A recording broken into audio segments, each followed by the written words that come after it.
So hello guys, welcome to my channel Bengali বাবু। আর তোমরা সবাই কেমন আছো? আশা করি ভালো আছো। তো এখন যাচ্ছি আজকে আমরা চাঁদনিতে, একটা ল্যাপটপের জিনিস স্ক্যানার কেনার আছে। তো এখন আছি নুঙ্গি স্টেশনে, আর নুঙ্গি স্টেশনে আজকে দুপুর এখন বাজে 1:30, আর 1:28 আমাদের ট্রেন আছে। মানে 1:28 ট্রেন আসার কথা ছিল, কিন্তু এখন আপাতত ট্রেন আসেনি। এখন 1:35 বেজে গেছে, তো ট্রেনের অপেক্ষা করছি। আর দেখো কত রোদ পড়েছে, আর দেখতে দেখতে ট্রেন চলে এসছে আমাদের। এখন ট্রেন চলে এসছে।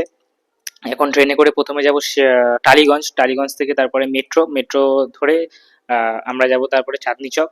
তো এখন আমরা এখন নুঙ্গি ছেড়ে দিয়েছি, নুঙ্গি চলে যাবে। টালিগঞ্জে নেমে গেছি, আর পেয়ে গেছি জলতেষ্টা। তো সামনে জল কেনার থেকে ভালো ছিল, আমি ভাবলাম যে একটু লেবু জল খেয়ে নিই। তো তারপরে খেয়ে তারপরে চলে আসলাম হচ্ছে নিচে রবীন্দ্র সরোবর মেট্রো স্টেশনের দিকে।